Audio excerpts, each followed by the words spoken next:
Emily, it's urgent. My dad apparently fell at work and broke his leg. I'm worried, so I'm going back to my hometown for a while starting tomorrow to take care of him. That was the call I received from my husband, Joe, while I was out dining. My father-in-law lives alone in a remote rural area, and he's not exactly young anymore, so it's certainly a concern. But what's going on here? Right in front of me, the father-in-law who supposedly just broke his leg finished the ultimate double cheeseburger with great vigor. He doesn't seem injured at all. I had a lot of questions, but I thought it wouldn't help to have a long conversation right now, so I just told Joe I understood. That's worrying. Got it. Could you tell me more when things settle down? My father-in-law, seeing my puzzled expression as I ended the call, spoke up with concern. What's the matter, Emily? Who was on the phone? Well, Joe just called. He said you broke your leg and that he's going back to take care of you for a while. My father-in-law, Bob, seemed surprised too, but after a moment he said, I don't know why Joe would say something like that, but for now, it's better not to dig too deep. Do you think Joe has some reason for lying? Well, overthinking it now won't do us any good. Let's ask Joe when he gets back. For now, let's forget about it and have a drink. How about I treat you to a beer? I don't know what to do from here, but I can't just ignore the fact that Joe lied. First, I've got to find out why he lied. My name is Emily. I moved to New York when I married Joe, who works at a trading company in the city, and we were blessed with a lovely son, Aiden. I had friends who didn't get along well with their in-laws, so I was worried about how I'd fare. But to my relief, my relationship with my in-laws was much better than I'd feared. After Aiden was born, we visited Joe's parents in Nebraska every 2 months, and they helped us with childcare. Now Aiden has grown up, graduated college, and moved out, so we don't go back as often, but we still visit every Thanksgiving and Christmas. Bob learned the trade of construction when he was young, and, even at 80, still works as a foreman. He has more apprentices who look up to him, and he always boasted it felt like his family was growing. My mother-in-law was a homemaker, tirelessly supporting him from early morning till late at night. Even as he aged, Bob's appetite never waned, and he ate as much as his young apprentices. It's tough to cook every day. I can still remember my mother-in-law's face, looking troubled yet somehow happy as she spoke. But a few months ago, she suddenly passed away. After her death, Bob visibly lost his energy and became withdrawn. He couldn't even muster the energy to go to work, and his apprentices voiced their concerns to me. Ever since I married Joe, Bob welcomed me warmly, even after our son was born. I was worried about leaving him alone in this state, so I talked to Joe about having him live with us. Joe, your dad has been down since your mom passed. I think it'd be good if he lived with us. Yeah, he's already 80. Maybe this is the right time for him to retire and take it easy. Joe agreed, so I planned to bring it up with Bob when the moment was right. But a few days later, Joe told me he'd been offered a promotion at work. Emily, listen, I've been promoted to manager starting next month. It'll mean more work and more business trips. I know it'll put more on your plate, but I'll do my best. He had rarely come home on time before, and now it seemed he was going to be even busier. I'm not as young as I used to be, and to be honest, I'm a bit worried about caring for Bob alone. His promotion was great news, a result of Joe's hard work. I wanted to support Joe as he spoke so excitedly. In the end, months passed without me being able to bring up the idea of living together with Bob. Joe successfully became the manager and got busier than expected. As I had feared, he came home even later. Sometimes he'd come back after I'd already gone to bed. Weekends, too, were taken up with business golf or trips, so Joe spent less time at home. I felt bad for my father-in-law, but I knew I couldn't take care of him alone in this situation. Telling myself it was for the best not to raise the idea and burden him, I pushed the thought away.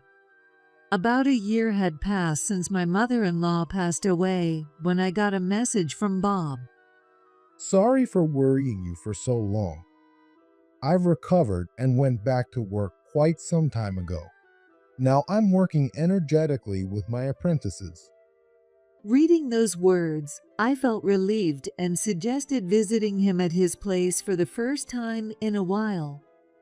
However, he said he had decided to take a break from work for a bit and wanted to come here to relax, so we decided to go out for hamburger at his request. Since Joe's promotion, I'd gotten used to eating alone, so I was excited to have someone to dine with for a change. When Bob showed up at the station where we had arranged to meet, he was completely well and I was touched. We went into a nearby diner and were happily reminiscing about my mother-in-law and talking about work when my phone rang with a call from Joe. I wondered what it could be and answered the call. Emily, it's urgent. Dad apparently fell at work and broke his leg. He can't work for a while, and he seems unable to manage daily life either, so I'm worried. I'll be going back to his house tomorrow to take care of him. What is he talking about? My father-in-law just finished a huge double cheeseburger right in front of me with great energy. We had walked to the restaurant from the station, and he showed no signs of being injured. And for someone whose parents supposedly got injured, Joe didn't sound all that panicked. I had a lot of questions, but I knew a long conversation right now wouldn't help, so I just told Joe I understood. That's worrying. All right, go ahead and be with him. Could you let me know more details when things settle down? Yeah, of course. I hate to trouble you, but his doctor said it will take 2 months to heal, so I'll have to leave you alone for a while. Joe replied as if he was unaware of how I felt. I'm out right now, but I'll pack your things when I get home. When I said that, Joe sounded somewhat flustered. Oh, right, you're not home now. Well, there's no need to rush back. I'll pack and leave tonight. What is Joe hiding? Seeing my anxious expression after hanging up, Bob spoke up with concern. What's the matter, Emily? Who is on the phone? Well, Joe just called. He said you broke your leg and that he's going back to take care of you for a while. Bob also looked surprised, but after thinking for a while, he said, I don't know why Joe would say such a thing, but for now, it's best not to pry. Does Joe have some reason to lie? Well, something's not quite right. But let's wait and hear it from Joe when he gets back. The uneasy feeling wouldn't go away, but I was glad Bob was with me. If I were alone, I might not have been able to handle this anxiety. Well, thinking about it now won't change anything. For today, let's just have a drink and forget about this. How about I treat you to a beer? I felt like I was making Bob worry instead. I chuckled awkwardly, accepted his offer of beer, and downed it in one go. The bitterness spread through my mouth, washing away a bit of my unease, and I felt slightly better. After a few more drinks, we both ended up happily tipsy and headed home. When we arrived, the house was dark. Joe had already left. Seeing the dark room, I felt the alcohol leave my system. Even though I'd asked him to let me know when things settled down, I hadn't heard from Joe since. Bob said he had some reasons that prevented him from returning to the countryside for the time being, so he decided to stay at our place until Joe returned. He didn't say it, but I think he was worried about me since I still looked so uneasy. After I got used to having Bob around, Joe finally contacted me to say he was coming home. As I vaguely realized that 2 months had passed, I had a bad feeling and felt uneasy about facing Joe alone, so I asked Bob to watch over us from the room next to the living room. Joe came home at 9 p.m. "Welcome back. How's Dad doing? It must have been tough with work and all." Work's finally settled down. As for Dad, Joe spoke with his eyes cast downward. I held my breath, waiting for what he'd say next. actually, Dad's leg healed, but it seems his injury was worse than I thought, and now he can't walk properly. So he's going to a care facility, and I'll need to visit him often, going back to his place. Before Joe could finish, the door to the next room swung open. Joe, what are you talking about? I didn't break my leg, nor did I hear anything about going to a care facility. I've been here with Emily this whole time for the past 2 months. Where have you been going without me at home? Bob scolded Joe with intense anger. Dad, what are you doing here? Joe, who hadn't expected to see his father there, was left speechless, his mouth opening and closing like a fish. Emily, you tricked me. Joe, ignoring his own lies, lashed out at me. Joe, I don't know why you use me as an excuse to lie, but yelling at Emily is not right, is it? Stay out of this, Dad. This is between me and Emily. And why are you even here? Though Bob stepped in to defend me, Joe's anger was still directed at me. I heard that Bob's house was leaking badly and undergoing renovation. He wanted to do it himself, but his apprentices insisted on helping him. When you called me saying he'd broken his leg, I was actually with him. Gosh, then why didn't you say you were with him then? Joe, weren't you the one who lied first? You haven't been home for 2 months, but if you'd come back even once, you might have noticed. I mean, Joe was finally at a loss for words. Then Bob pushed further. Where have you been for the last 2 months? I never received any word from the apprentices that you came back. Well, actually, I was at Aiden's place. He had something he needed to talk about that he couldn't tell Emily. I had no choice but to say I was going to Dad's. Joe piled on another lie. It was obvious this was a lie too, and I had a reason to know that. I was about to confront Joe's shameless excuses in front of his own father when Aiden came home. I'm back. Wait, Dad? You're here? Aiden, why are you here? Aiden came back because he was worried about me and Bob living alone. He stayed with us for the 2 months you were gone. Aiden, Joe said he was at your place for the last 2 months. Did you ever get any notice of that? Huh? No, Dad never said anything about coming over. Besides, I have my house keys with me, so he couldn't get in anyway. Aiden's testimony sealed the matter. Joe couldn't escape the truth now. He was backed into a corner. No, I was definitely at Aiden's. You guys are just misunderstanding. You're all plotting against me. Seeing Joe ranting nonsensically, I felt strangely calm and showed him the screen of my phone. It displayed pictures of a young woman and a newborn baby. Do you recognize this woman? Well, Joe's face turned pale. It seems you were indeed at our son's place for 2 months, but this isn't our child. I didn't want to say this in front of Aiden, but were you cheating on me? she's just my coworker. If you're saying I had an affair, prove it. Joe brazenly demanded.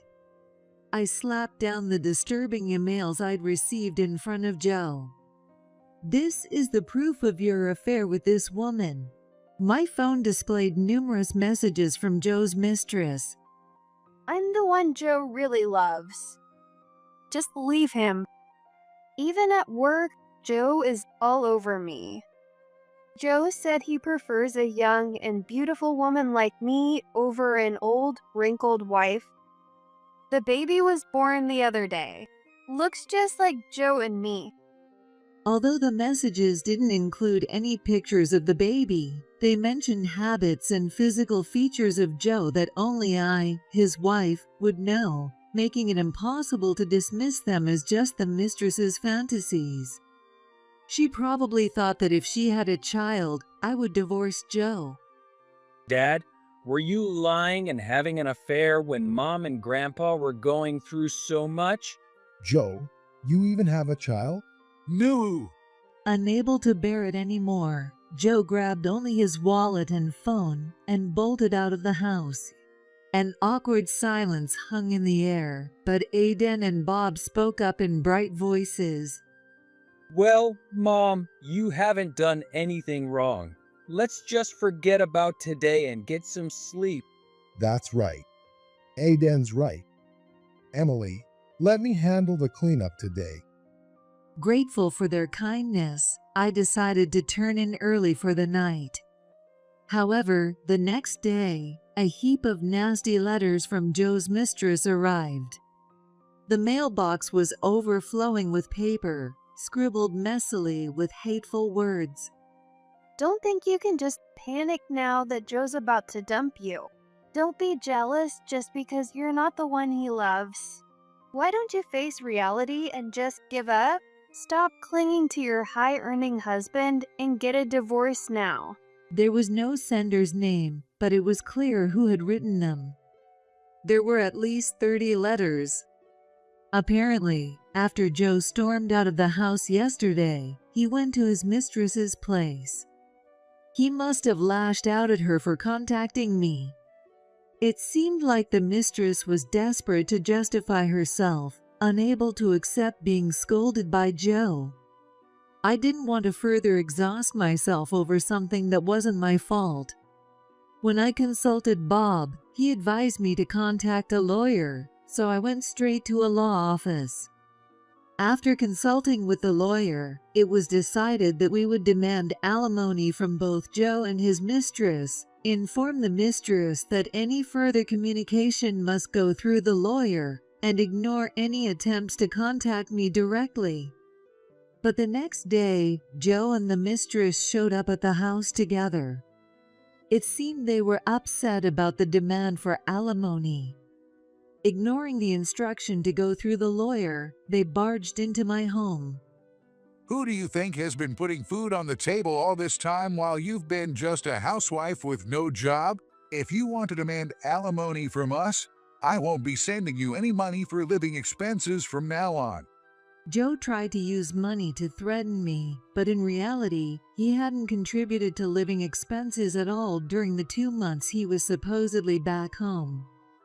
During that time, we had been living off Bob's and my savings, but with Aiden grown up and having moved out, I was thinking it might be time to start up part-time jobs. It didn't matter if Joe stopped sending money. We could manage our lives on our own. Understood. I don't need the living expenses, so I'll go ahead with the alimony claim. Joe seemed taken aback by how easily I agreed, but still unwilling to pay alimony. He hesitated for a moment before saying, Have you forgotten what I've done to raise Aiden? You couldn't have sent him to college on your own. It's true that Joe's earnings allowed Aiden to go to college, but I handled all the support at home. Joe hadn't raised Aiden by himself. I didn't mind being criticized, but when it came to child rearing, I had my pride. Being told that I couldn't have properly raised Aiden without him shattered that pride. I bit my lip in frustration, and Bob yelled at Joe in my defense. You didn't raise him on your own. Aiden grew up well because Emily was there to support him. And if you're going to boast about raising your kid, Remember that it's thanks to me that you grew up to be who you are. But I sure didn't raise you to be a cheater. Joe, who was now being scolded by his parent in front of his mistress, couldn't say a word and hung his head. His mistress, standing next to him, tried to defend him. Wait a minute, Bob. However, Bob shot back, "You have no right to call me by my first name," leaving both of them hanging their heads in shame. Seeing this, I placed the completed divorce papers in front of Joe. I had thought about divorcing him when the mistress contacted me. If Joe had admitted to his affair and shown genuine remorse, I would have considered giving him another chance. But instead, he lied on top of lies, and then had the nerve to lash out at me. I was already prepared. Joe hadn't expected a divorce and quickly tried to defend himself. Emily, please reconsider. It was just a moment of weakness.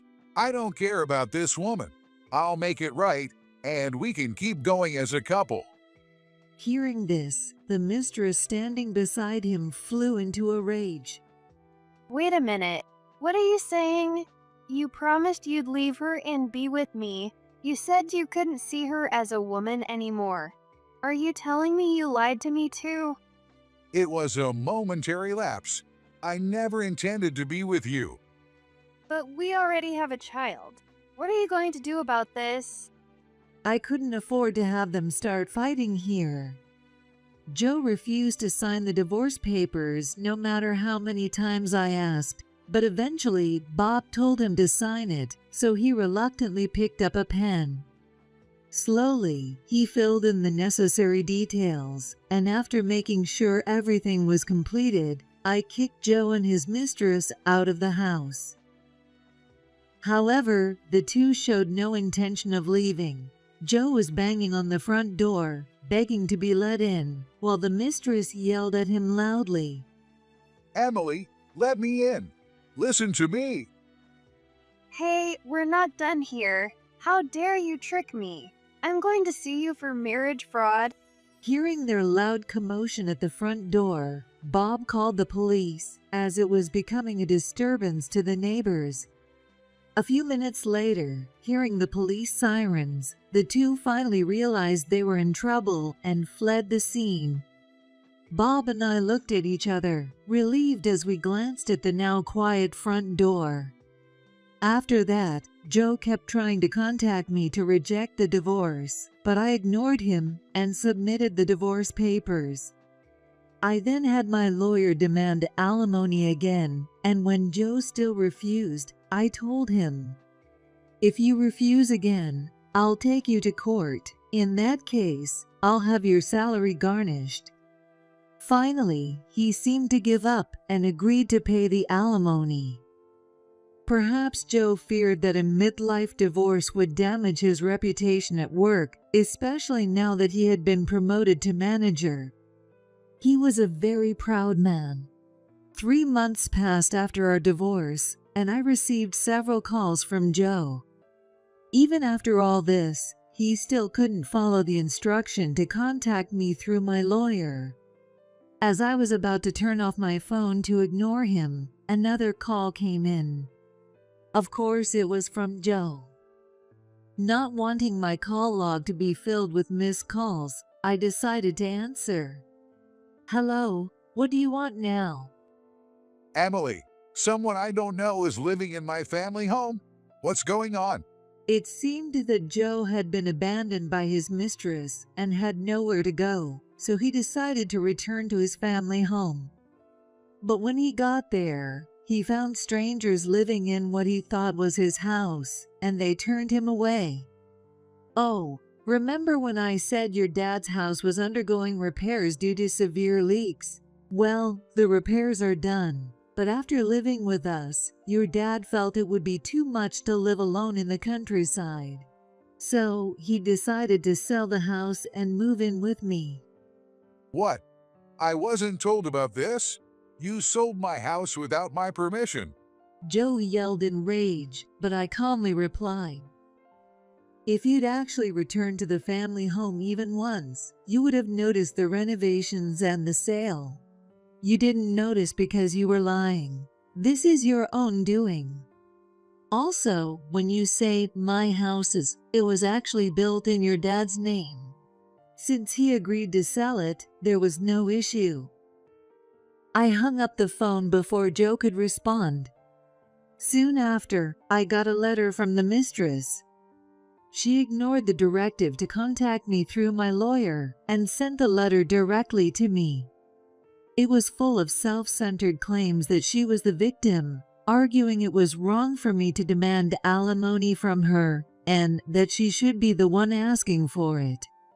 Considering all the vile messages she had sent me before, it was outrageous for her to play the victim now.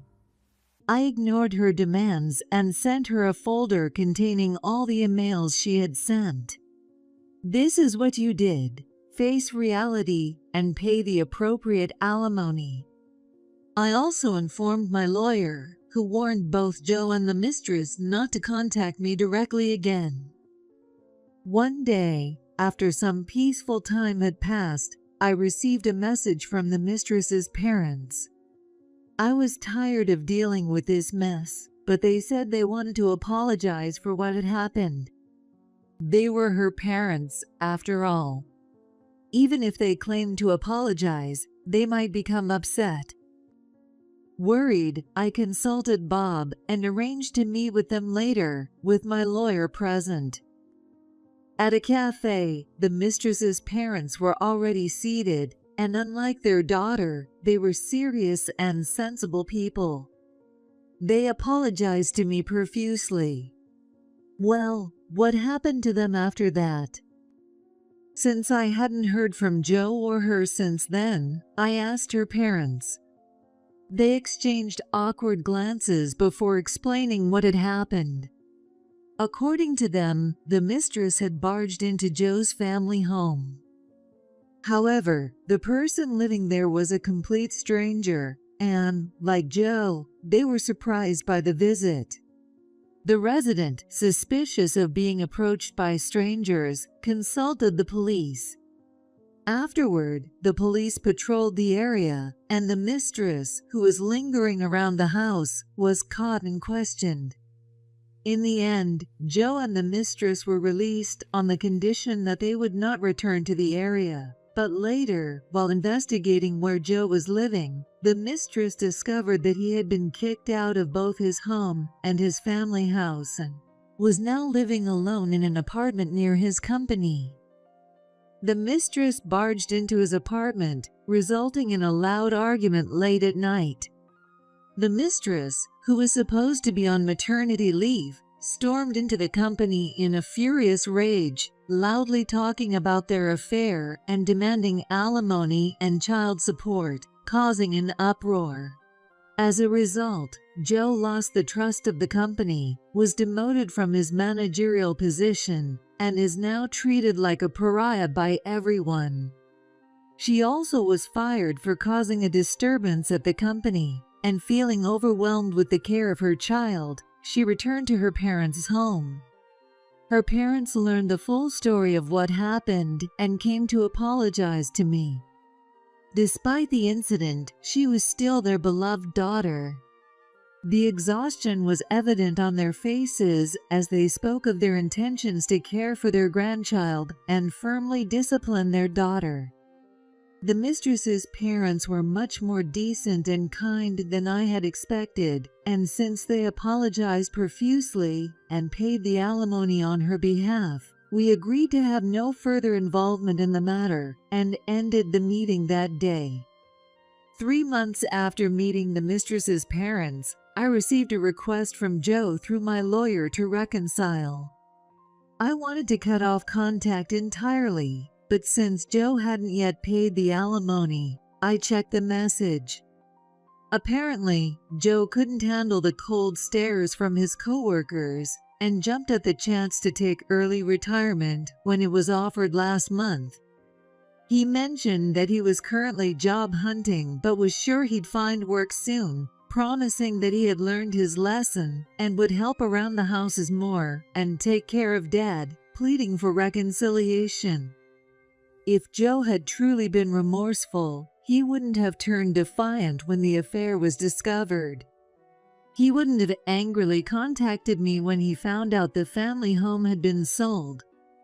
I couldn't trust Joe's words anymore. He'd likely only learned his lesson temporarily, and after a while, he'd probably repeat the same mistakes. Besides, if he'd taken early retirement, he must have received a large sum of money.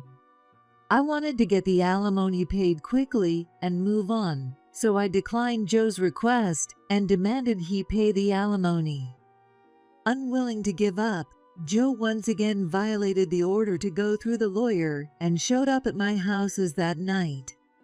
Emily, please reconsider. I've reflected on everything. That woman, she's 32, and when younger women started joining the company, she stopped getting all the attention and turned to me. I tried to turn her down at first, but I never thought she'd get pregnant. I was a victim too. Joe, crying and shifting the blame to others, disgusted me. The only person I love is you, Emily. Please, let's start over. I'll do all the housework, even care for Dad. We can take Aiden on trips on our days off. He hadn't paid the alimony, hadn't found a new job, yet he could easily imagine a bright future. I felt no sympathy for Joe, who was desperately bowing his head. I've had enough. Pay the alimony immediately and leave. Emily. At that moment, Aiden appeared, having heard the commotion. Dad, stop it. After everything you've done, it's too late to think you can just come back. Joe, feeling his pride wounded by his son's words, yelled at Aiden. Aiden, stay out of this. This is between your mom and me. Hearing Joe shout at Aiden, Bob finally emerged from the back room. Joe, how dare you speak like that? Not only have you troubled Emily, but you've also caused problems for Aiden. Do you even realize how many people you've hurt? Having reached the point of no return, Joe began to cry and scream. This is my house. If you want me out, then you all leave. Hearing this, Bob went back to the room and returned with some documents. This house was built when you got married. Here's the property registry. It's in my name. This isn't your house. Now leave. Unable to say anything in response, Joe left the house, crying and shouting. After repeated demands from the lawyer, the alimony was finally paid. Since then, Joe hasn't contacted me, and I've started working part-time, living peacefully. I suggested that Bob continue living with me, but he refused, not wanting to be a burden, and rented an apartment nearby. He arranged for the house ownership to be transferred from his name to mine, and now I live alone. Sometimes I feel lonely, but in those moments I visit Bob, who lives nearby. He chose the nearby apartment so I could be there quickly if something happened, but I find myself visiting even when nothing is wrong. On Aiden's days off, the three of us go out together. Recently, he's even started using care services. However, the care workers often remark that he hardly seems to need it, as he remains as energetic as ever, eating hearty meals that rival those of much younger people. Today is our monthly dinner outing with Bob, Aiden, and me. As I waited at the station, I saw Bob waving as he approached. Hey, Grandpa's here. Aiden waved back at him. You look as energetic as ever, Bob. I'm glad. I can't let the young folks beat me just yet. I asked Bob, who was laughing heartily. What shall we eat today? Let's see. I'm in the mood for a big hamburger. Sounds good. I'll go for a mega hamburger too. Aiden and Bob started walking toward the diner. I glanced up at the sky and saw a clear, cloudless blue. I never imagined that I'd go through a divorce in my 50s. I thought infidelity was something that only happened in TV dramas. I was deeply saddened. I felt a lot of pain and frustration. But still, I have my irreplaceable family supporting me. I'm sure that the rest of my life will be as clear and bright as this sky. Wait up, you two. With a light heart, I chased after them.